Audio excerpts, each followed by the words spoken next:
Live from New Delhi, you're watching DD India Live, India's voice to the world. I'm Ramesh Ramachandran. Coming up in the next 30 minutes.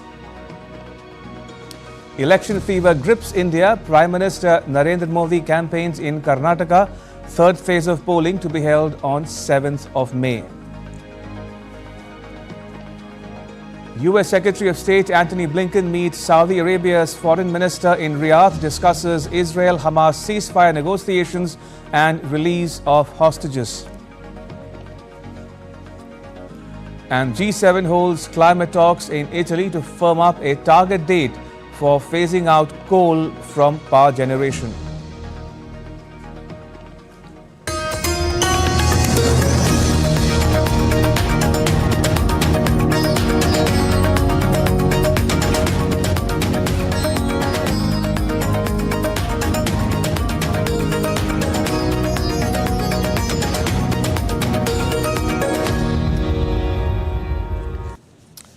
All right, first up, let's get you the latest on the world's largest democratic election in India.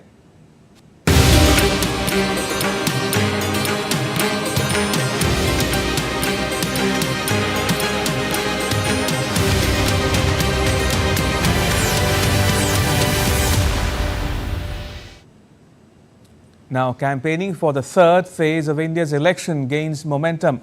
Polling will be held in 93 seats on the 7th of May. After holding a rally in Karnataka, Prime Minister Narendra Modi held another rally in Maharashtra's Solapur. The Prime Minister said that the Congress party never believed in making leaders from the backward community, but the BJP has always tried to give a higher representation to the backward classes.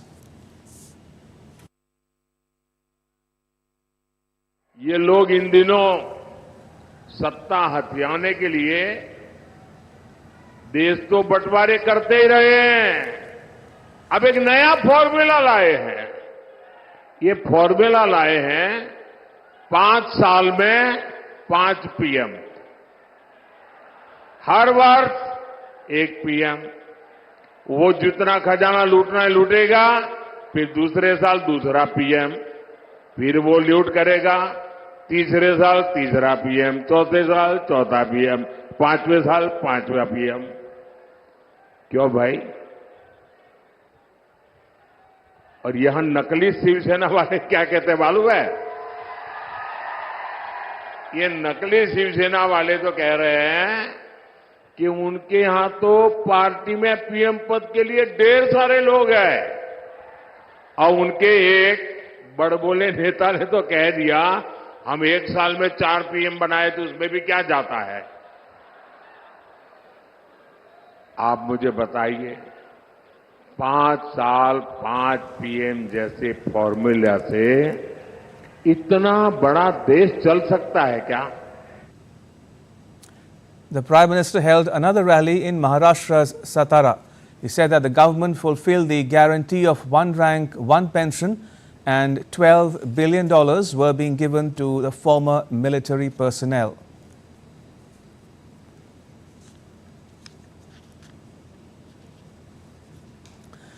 Prime Minister Modi addressed a rally in Karnataka's Bagalkot on Monday. The Prime Minister spoke about the BJP's commitment to making the state and country developed. 14 constituencies in Karnataka will go to the polls in the third phase of election. In other news, BJP leader Amidst campaigned in Bihar's Begusarai. He told the rally that earlier the state was suffering from Naxalism, but now with the government's efforts, criminal activity has reduced. ये कहते हैं हम वापिस आएंगे, मुस्लिम personal law लाएंगे। अरे लालू जी, आपको वापिस आना भी नहीं है और पर्सनल लॉ आना भी नहीं है। पूरे देश में यूसीसी लागू करने का काम भारतीय जनता पार्टी करेगी भाइयों, Bharatiya Janata party. Another BJP leader, Rajnath Singh, filed his nomination from Lucknow in Uttar Pradesh on Monday. Uttar Pradesh Chief Minister Yogi Adityanath, Uttarakhand Chief Minister Pushkar Singh Dhami and BJP Uttar Pradesh President Bhupendra Chaudhary accompanied him. Mr. Rajnath Singh held a roadshow before filing his nomination. He is running for a third term as the lawmaker from Lucknow. Lucknow will go to the polls on the 20th of May. It will mark the fifth of 7 phases of the 2024 election.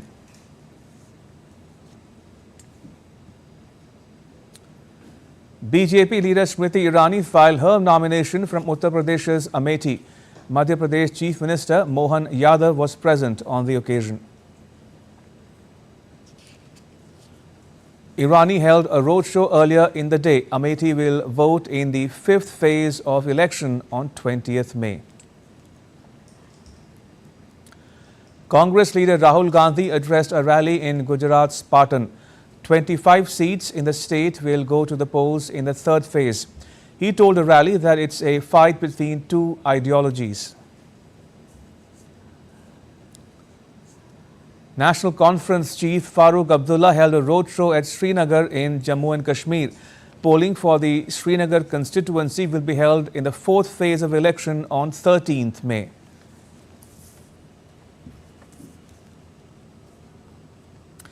Now, Kokrajhar was once the heartland of Bodo politics, centered around the demand for a separate Bodo land.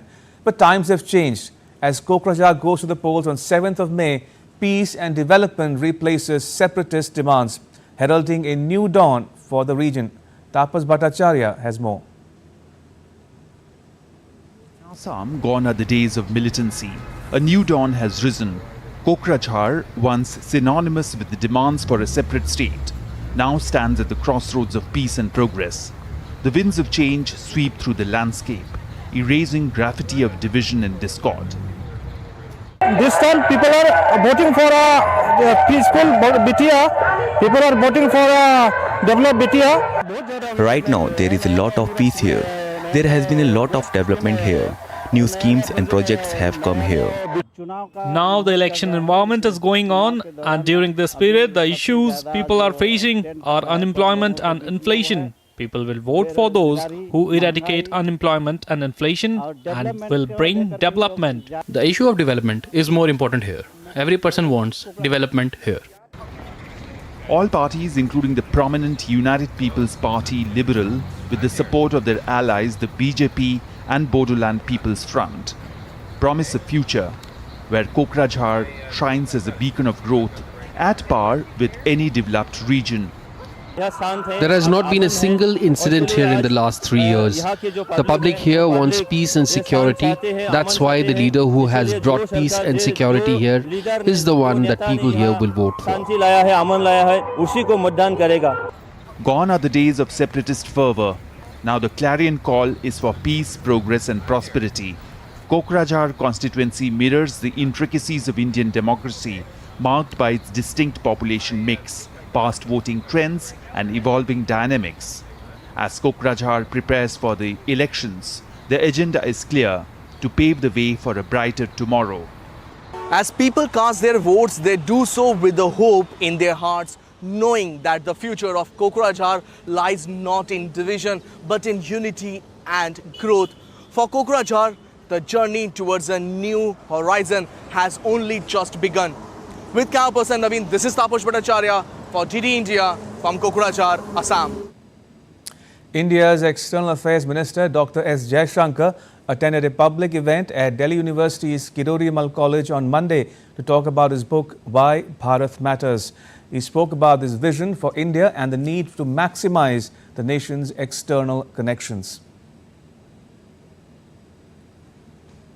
Every part of India actually has some variant of it. That if you look at, say, peninsular India, they would also be looking at Southeast Asia, they would be looking at Indian Ocean states. Even, a state like Odisha. Odisha has a Bali Yatra. They have a historical connect actually with parts of Indonesia. You go to Kerala, everybody will talk to you about the Gulf. Go to Gujarat, they will talk to you about East Africa. So the fact is, every part of India, in some way or the other, actually has some external connection. There is some special affinity there. And if we are smart, We need to maximize it. India's meteorological department has reiterated its warnings about the heat wave, which will be holding several states in its grip. The IMD has issued a red alert for Odisha and West Bengal, an orange alert for Bihar and Jharkhand, and a yellow alert for eastern Uttar Pradesh and northern parts of Kerala. The heat wave conditions are likely to get more severe, with the possibility of further rise in maximum day temperatures in West Bengal and Odisha because of the prevailing hot and humid conditions.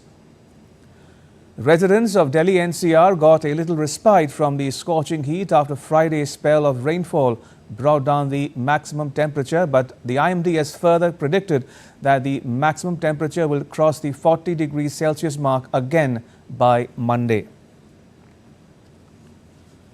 Additionally, intermittent rain accompanied by thunderstorms and hail lashed several parts of Himachal Pradesh, while the tribal areas received fresh snowfall on Saturday, causing a sharp dip in mercury.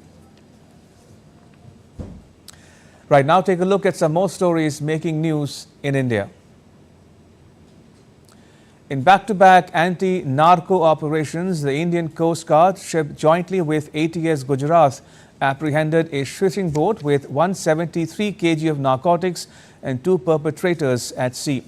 The operation follows the seizure of a Pakistani fishing boat on Sunday with around 86 kilograms of drugs from Gujarat coast and arrested its crew of 14 from the neighboring country.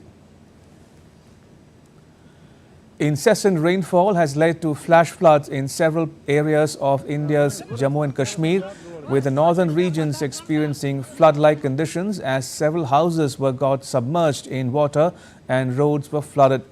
The Jammu and Kashmir police have conducted rescue operations in the flood-affected areas of Kupwara district.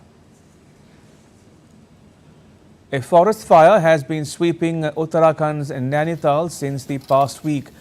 The National Disaster Response Force and the Forest Department team are actively involved in dousing the fire. Meanwhile, Minister of State for Defence and Tourism Ajay Bhatt is also conducting an on-site inspection of the affected areas.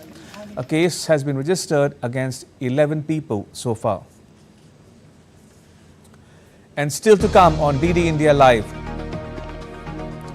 Ukraine's President Volodymyr Zelensky issues a fresh plea for more air defenses and NATO membership. Spain's Prime Minister Pedro Sanchez decides to continue as the country's leader. And China hints at a retaliation after US President signs the Taiwan and TikTok legislations into law.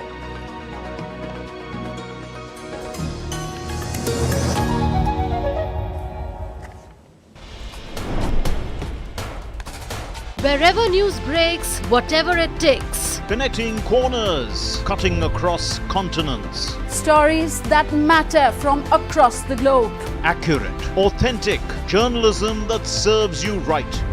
From politics to glamour, from sports to world affairs, with a fusion of aesthetics and substance. Introducing news in a new avatar. Experience the world through a new lens. Stay tuned to DD India for an exciting journey beyond borders.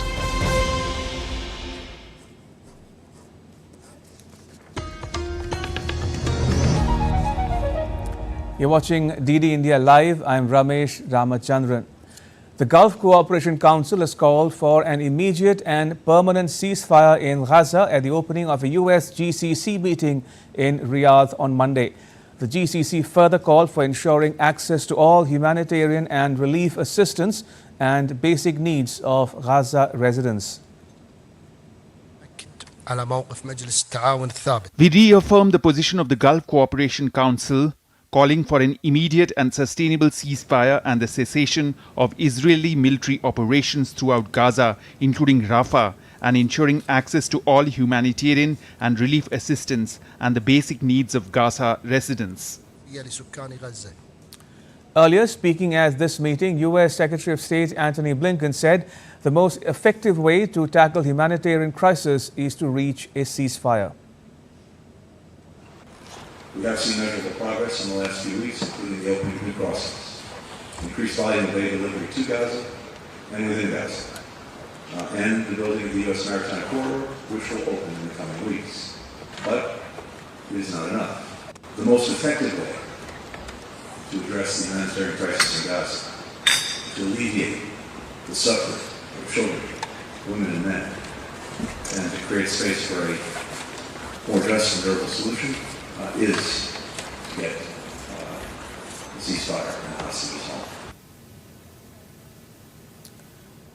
Earlier, Blinken met his Saudi Arabian counterpart, Prince Faisal bin Farhan Al Saud, in Riyadh. Post-conflict governance of Gaza was on his agenda. Meanwhile, a Hamas delegation is heading to Cairo in Egypt to give a response on Israel's proposal for the release of hostages.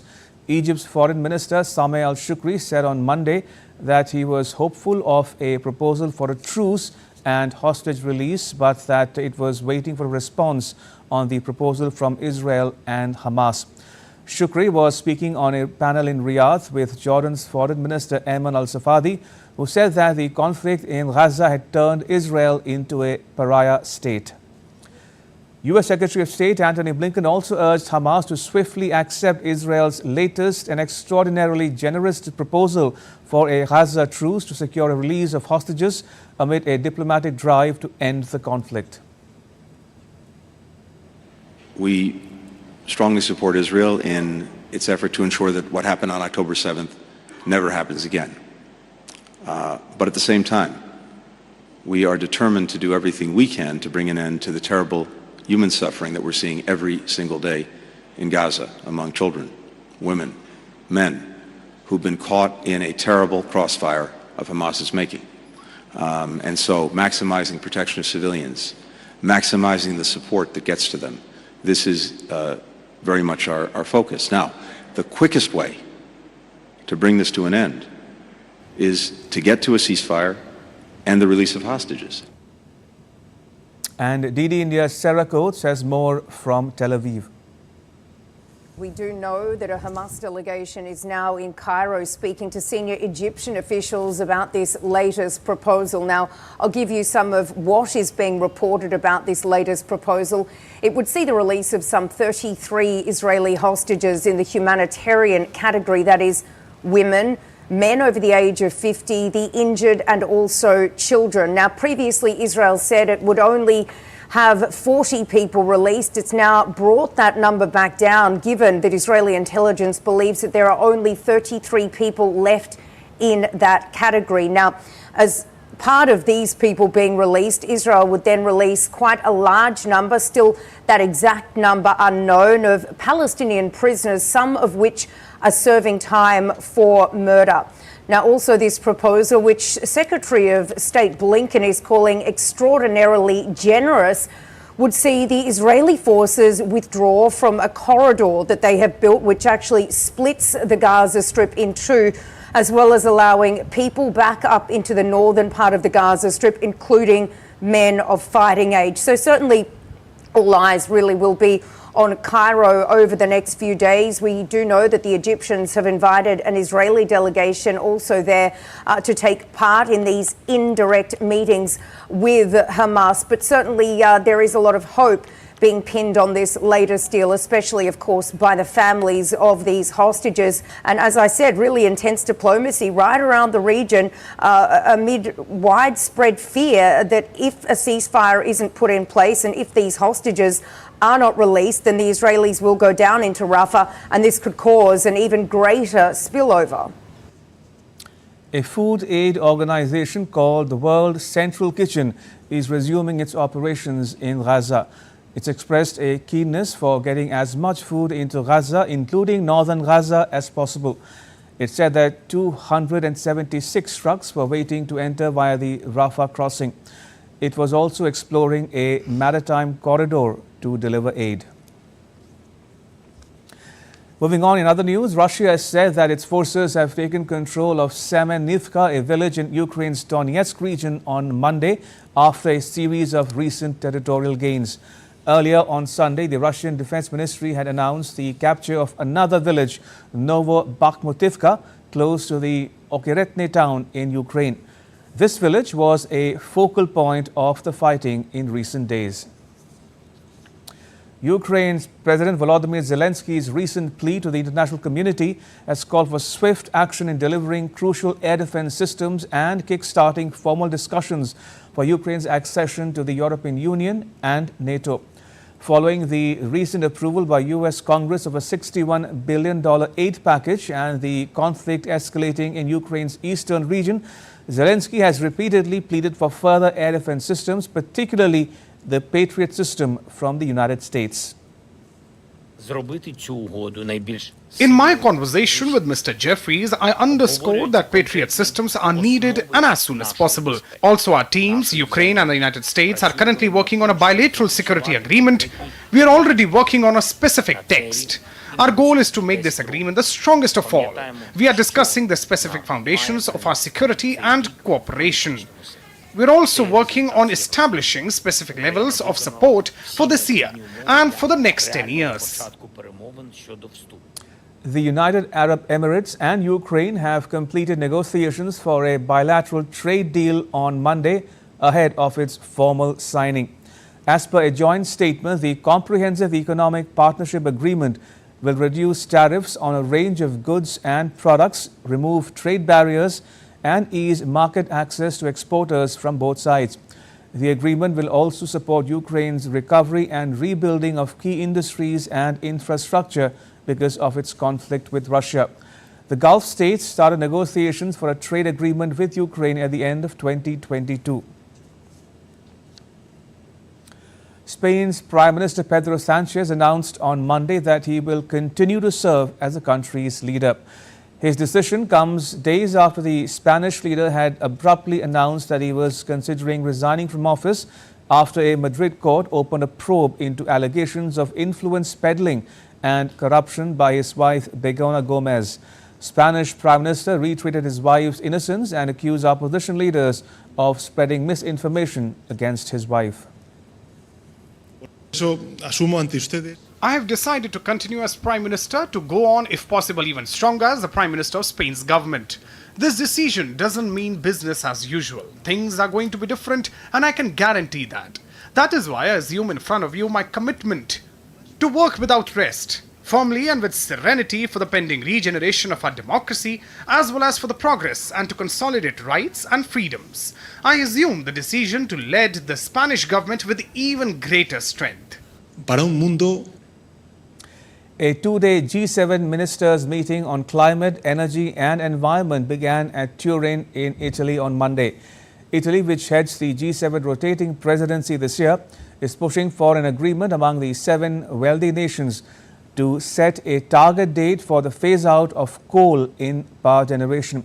Such an agreement would be one step in the direction indicated by the COP28 United Nations Climate Summit that was held in Dubai last year. China on Monday hinted that it could retaliate after U.S. President Joe Biden signed into law a legislation each to boost Taiwan's defenses and get TikTok's Chinese owner to divest from the social media app. Beijing urged the U.S. to refrain from implementing what it called the negative China-related aspects of the law. Biden signed a bill tied to the aid legislation that bans TikTok in the United States if its Chinese owner ByteDance fails to divest the app over the next 9 months to 1 year. As many as 42 people have died because of floods in Kenya's Mai Mahiu region, with authorities cautioning that the casualties may rise further after a dam burst. Floods caused a week's delay in the start of the new school term in the country. Locals have been moved to a nearby medical facility, and more than 100 people have died because of heavy rains and flooding since the last month. At least 4 people died, including a 4-month-old baby, and several were injured in Oklahoma this weekend after dozens of twisters swept the U.S. southern plains. Oklahoma Governor Kevin Still on Sunday declared a disaster emergency for the state. Storm warnings for high winds, heavy rain and hail were issued by the National Weather Service, for more than 47 million people, stretching from eastern Texas north through Illinois and Wisconsin. More than 30 people were reported to be injured by tornadoes, according to the Oklahoma Department of Emergency Management. More than 20,000 customers in Oklahoma were without power as of Sunday afternoon.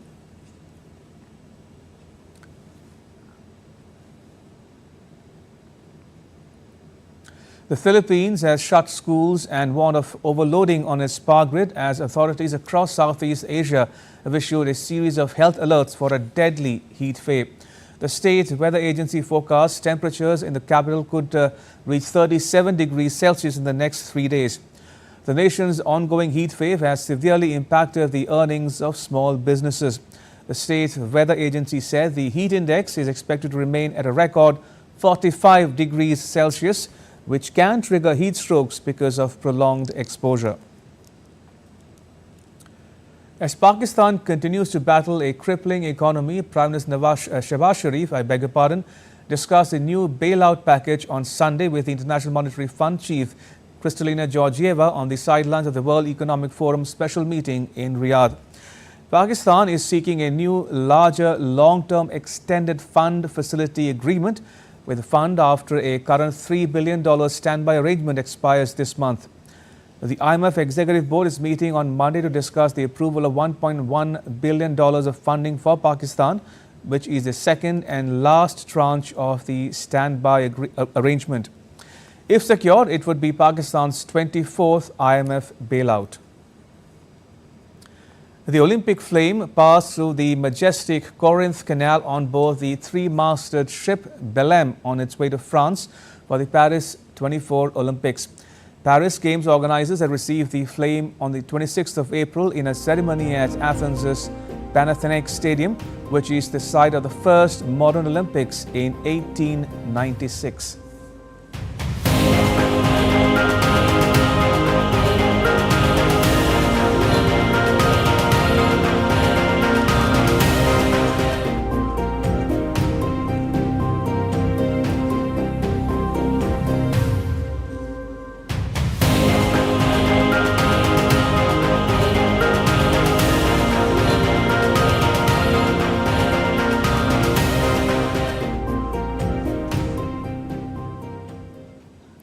And with that, it's a wrap on this edition of DD India Live. For those of you on the go, you can get all the latest news and updates on the DD India mobile app. The app is available on both Android and iOS platforms. You can scan the QR code on the screen now to download it. Let us know your thoughts on the news of the day. You can connect with us on Facebook, X and Instagram. You can also check out our website ddindia.co.in. We'll be back with more news as it breaks here on DD India. I'm Ramesh Ramachandran. All of us here in New Delhi, thanks for watching DD India Live.